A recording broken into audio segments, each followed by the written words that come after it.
Magandang araw! Ngayon italakayin natin ang tungkol sa pangungusap. Inihanda ni Jassel at ni Lay. Ano nga ba ang pangungusap? Halina at ating alamin. Ito ay binubuo ng salita o lipo ng mga salita na nagtataglay ng buong diwa na nagsisimula sa malaking titik at nagtatapos sa tamang bantas. Ang mga nasabing bantas ay nagpapahiwatig na tapos na ang mensaheng nais ipaabot ng nagpapahayag.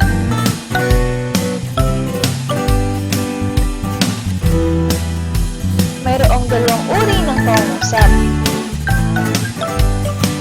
Ito ay anti-predikatibong pangungusap na walang simuno o panag-uri ngunit buong diwa at ang predikatibong pahayag o pangungusap na may paksa at panag-uri.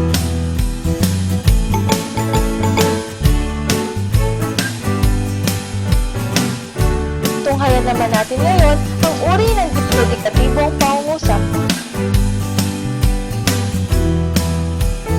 Sambitlang panawag.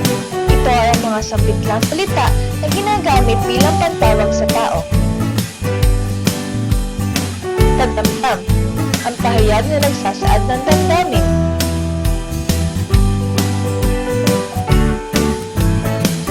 Pagtawag.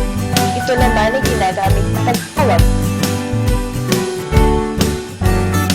Pautos. Ginagamit pag-uutos. Pangkalikasan o phenomenal ay ang mga pangyayaring pangkalikasan na nagsasaad ng kalagayan o panahon dulot ng kalikasan. Panagot sa tanong. Ito ang pahayag na ginagamit bilang panagot sa mga tanong. Panahon. Ito ang mga pahayag na nagsasaad ng panahon. Tagbati o formularyong panlipunan o mga pahayag o katagang ginagamit sa tagbati.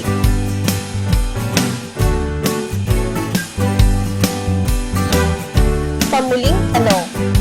Ang pangungusap ay ginagamit kung gusto mong ulitin ng iyong kausap ang kanyang sinabi.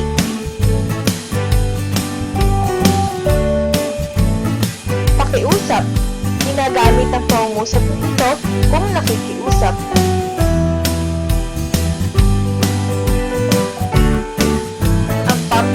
Ay mga pangungusap na ginagamit bilang sagot sa mga tanong kung saan. At ang huli, existential. Ito ay nagsasaad ng pagkamayroon o pagkawala.